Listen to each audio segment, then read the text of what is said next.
Give that a nice.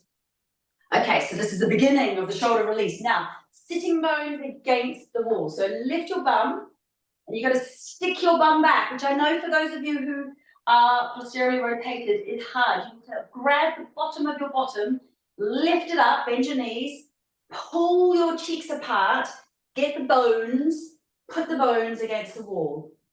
Yeah?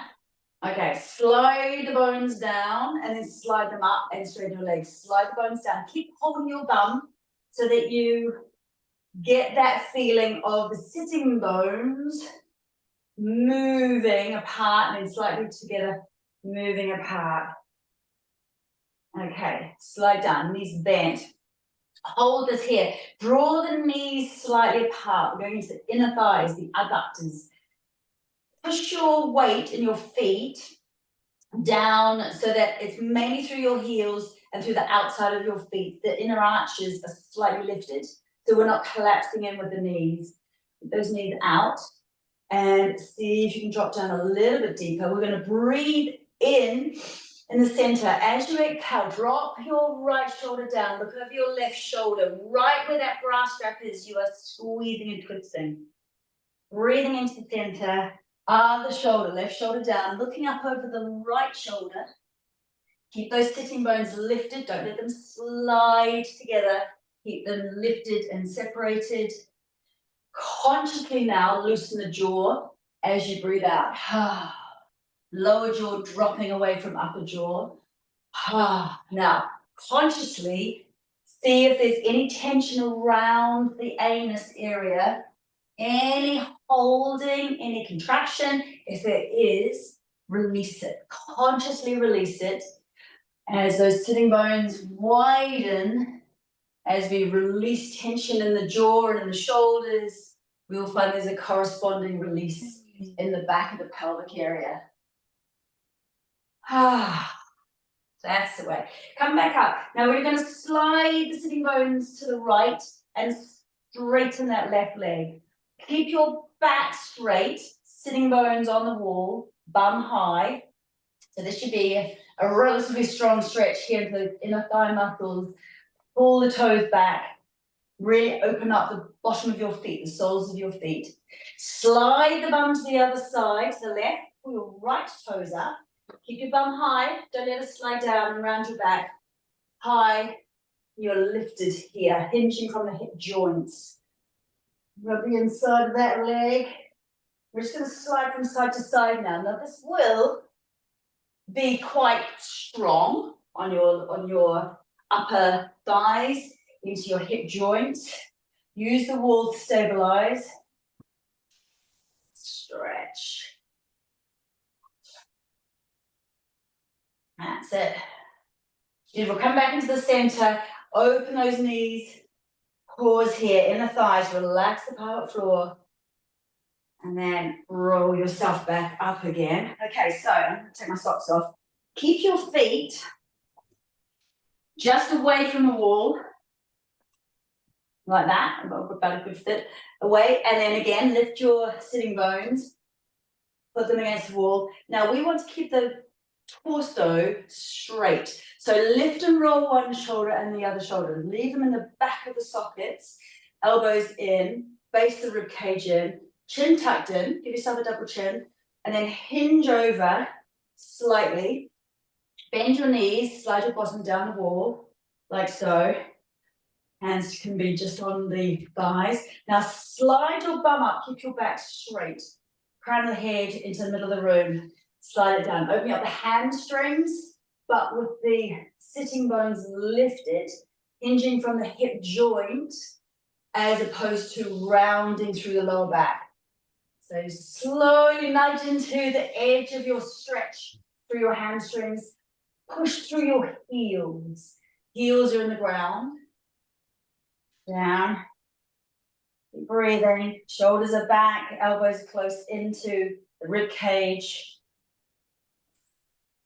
That's it, sliding up. Now we are aiming eventually to get those legs straight, but not compromising our straight back. So the most important thing is to keep your back straight, sitting bones lifted and spread. Yeah, so we can easily go straight legs, but we'll round it here. We don't want that. We want to start to open up the hamstrings bit by bit, using our glutes to lift. Beautiful. Maybe coming to your edge for a moment, just pausing here. Let's just push ourselves off the wall, push down and out with your feet. So your feet are active, legs are active, sitting bones lifted in this position here, shoulders rolling back. Bend the knees slightly, elbows in, and just push your hands behind you, little fingers up. Keep the elbows close into the rib cage. This helps set our posture. Shoulders back, chest open, and just pause here for a moment. Crown of the head rocketing forward, and then bend. Woo, good. Roll yourself up. Give your bum a jiggle. In fact, before we do the next one, I'm going to give you a nice release, but we'll keep the wall here behind us. Keep your wall close enough so when you bend your knees and you stick your bum back, you get that contact with your sitting bones. Yeah? So I'm going to come a little bit further away like that. Okay, now circling the pelvis and boom. Circle the pelvis and connect. Circle the pelvis, skim and skim. So when we do these hip circles, this is what we want happening at the back of the pelvis. We want our sitting bones opening to get the pelvic floor muscles opening. And then as they come forward, they're squeezing, they're opening, they're squeezing. We're doing the lateral muscles here. Opening, closing, opening, closing. So you can see, if I'm just doing forward like that, I'm only going to get compression around the sacrum. It's actually going to hurt. So we've got to start to open up the hamstrings and get those gluteal muscles lifted, sitting bones spread, in order to actually start to get everything working the way it's supposed to, basically. Let's put our hands in the air, shoulders down. This will help us to open the breath into the intercostal muscles between the ribs.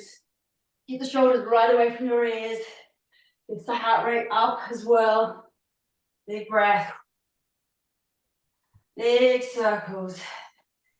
Maybe this time take the hands down. Other way, put your fingers just below the hip bones at the front.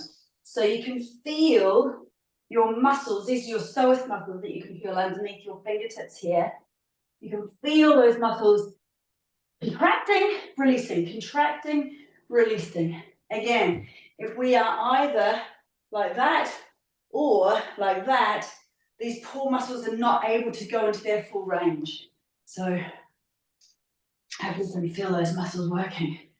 Alrighty. Woo. Now this is the this is where we start to put our squats in action. First of all, before we go squatting, come a little bit further back. Feet are, I'll tell you what, we'll do taut against the wall for a moment, get ourselves into really great alignment. So stick your feet just 2 inches away from the wall. Toes going straight forward, pushing down and out so the inner arches lift. Your bum, which should feel a good connection with the wall now, is pressed into the wall. Knees stay soft. So if I lock my knees, my pelvis will push forward. So soften the knees. When I say soften, they're just not locked. Bum back. The front of the pelvis here, there's a dint. There's a little curve at the front of the pelvis. Now, Helen, where you're saying it can get painful, we want to see if we can draw that bit below the bra strap into the wall, as close as we can get it to the wall, whilst we still leave a tiny lumbar curve, a little gap in the lumbar down here, the lower part of your back. Lift and roll one shoulder at a time. It helps do one at a time. Lift and roll, palms forward, back of the hands on the wall. Now, pull your chin in, double chin, pull your chin in. At the same time as you try and reach the back of your head to the wall, spread your shoulders apart and see if you can also connect just around the bra strap area into the wall Bum stays in the wall. You can't pop your bum off. So it's hard. It's not an easy thing to do.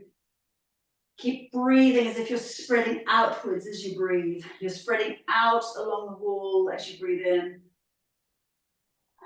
as opposed to lifting your shoulders. Couple of long breaths.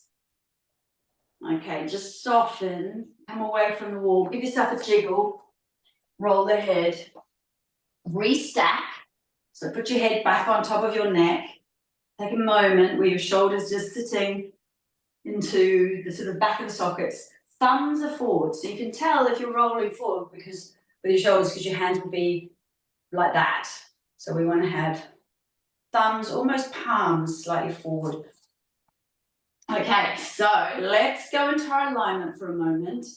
Testicles to spectacles. Imagine you've got testicles and you've got spectacles on. With our puffy breath out, as if we are blowing out through a straw and our chin in to constrict the goiter, the back of the throat, I want you to imagine you are pulling those testicles without moving your pelvis up to your spectacles, and then you're dropping them down again.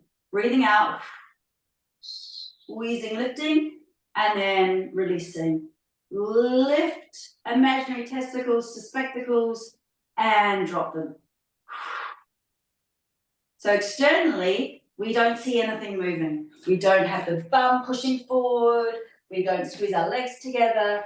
We're just seeing if we can get that lift shaft movement up and then down. Or we started to use that imagery, didn't we, of the mechanical claw from Despicable Me, picking up a toy in the fun fair, all the way up and then all the way down. Or testicles up to your imaginary spectacles and then dropping the balls, lifting them, and then dropping them.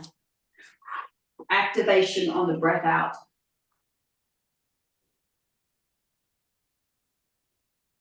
All right, so that's the action we get with the breath, diaphragm and pelvic diaphragm connected. We're going to add the glute strengthening. Our glute muscles have to be good in action and working because they are the ones that keep the sitting bones lifted and spread.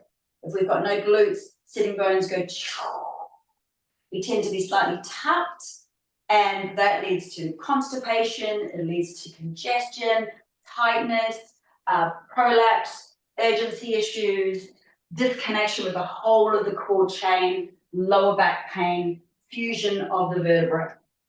Lots of stuff. So we need to knock the whole sucking and tucking on the head. Let's slide our bums down the wall. Take your feet far enough away from the wall. You know you're squatting, so you want to be far enough away from the wall. You're not going to hit your bum. Just touch. Come away from the wall. We're hinging. So this is just like we did before with the legs straightening. Hinging here from the hip joint. Sitting bones feel like they are sliding out two sides of the triangle towards the wall. So hands down, elbows close to your rib cage, shoulders in the back of the sockets, chin in, base the rib cage in, slide down, sitting bones just kissing, there you go, but toes in, kissing the wall, here, just like that. Now arms up. Now this is Utkatasana, power pose. If you stay like this long enough, it feels like you've had 2 espresso cups of coffee. You want to push down and out with your feet, weights and heels, base the rib cage in, shoulders are down, arms are up. You can see the back is in a straight line. Now, draw your hands down. We're going to kiss with the bum, push the heels away, and come up. So imagine you are a star netballer or basketball player. As you draw your arms up, you are pushing the ball in slow-mo into the hoop. Breathing out, puffing the breath out. Kiss the wall. The action is coming from my heels, pushing down. That chain is going right up through the hamstrings into the glutes. These are the most powerful muscles in our body. So we want to use them. If we don't use them properly, what happens is the poor psoas muscles end up doing the job, and we end up with chronic back pain. So when you're doing these ones, we are ramping up a normal pelvic floor activation by quite a significant amount, about 47%. If we're doing them correctly, and we're breathing out. As you draw your hands up, imagine those testicles are pulling up towards your spectacles.